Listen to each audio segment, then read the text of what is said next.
15, 20, 25,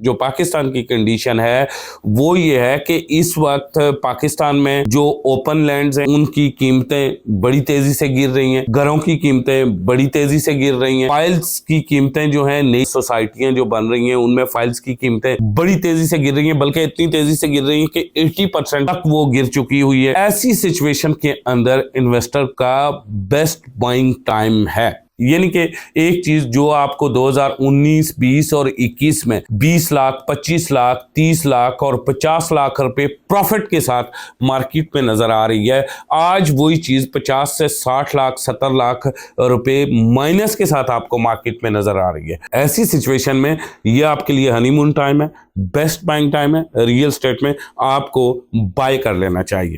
میری پاکستان کے مقتدر حلقوں سے ایک گزارش ہے کہ پاکستان کی اکانومی پس چکی ہے، ریئل اسٹیٹ مارکیٹ پس چکی ہے، راؤنڈ اباؤٹ 60% ریئل اسٹیٹ کے آفیسز بند ہو چکے ہیں، گلبرگ 50% بند ہو چکا ہے، G11 کی مارکیٹ راؤنڈ اباؤٹ 50% بند ہو چکی ہے، بیریا ٹاؤن فیز 7 کی مارکیٹ بند ہو چکی ہے، لاہور کی مارکیٹ بند ہو چکی ہے، کراچی کی مارکیٹ بند ہو چکی ہے۔ تقریباً کروڑ لوگوں کا روزگار جو تھا، وہ چولہا جو تھا وہ ریئل اسٹیٹ کے شعبے سے جل رہا تھا، ان میں سے تقریباً 20 سے 25 لاکھ لوگ اب رہ گئے ہیں جو ریئل اسٹیٹ کے شعبے سے منسلک۔ اس کے علاوہ ٹھیلے بان کی زندگی کو دیکھ، اس کے علاوہ بزنس مین کی زندگی کو دیکھ لیں، ایک کریانہ سٹور اور نرنکاری بازار اور لاہور کا شال مارکیٹ دیکھ لیں، اس میں کتنی بڑی غیر یقینی ہے اور لوگ کتنے پریشان ہیں۔ ایسی پریشانی میں آپ جو پاکستان کے مقتدر حلقے ہیں ان سے یہ گزارش ہے کہ برائے مہربانی ایک لانگ ٹرم پالیسی بنا لی جائے، اور اس لانگ ٹرم پالیسی میں ایک سٹیچو کے چائے لا کے بٹھا لیا جائے، لیکن اسے ایک ٹینیور دیا جائے اس ٹینیور کے اندر، تاکہ پاکستان کی اکانومی جو ہے اس میں ریوائول ہو سکے، نمبر ایک، اور دوسرا مارکیٹ اپنے قدموں پہ کھڑے ہو سکے۔ اور جو جج صاحبان ہیں جو فیصلے کرتے ہیں، معزز جسٹس صاحبان ہیں، ان سے گزارش ہے، اس پچھلے 3-4 ماہ سے ہم دیکھ رہے ہیں جتنی بھی غیر یقینی ہے وہ عدالتی فیصلوں کی وجہ سے ہے۔ عدالتیں 90 دن کے اندر الیکشن کروا نہیں سکتی۔ یقین کریں پچھلے 2 سالوں سے سپریم کورٹ آف پاکستان یہ کہہ رہی ہے کہ 90 دن کے اندر الیکشن ہوں گے۔ شاہد افریدی کے بارے میں کہا جا رہا تھا کہ پچھلے 17 سالوں سے وہ 17 سالوں کے، اور اس کے بعد اب سپریم کورٹ کے بارے میں یہ کہا جا رہا ہے کہ پچھلے 2 سال سے وہ کہہ رہے ہیں کہ 90 دن کے اندر الیکشن ہوں گے۔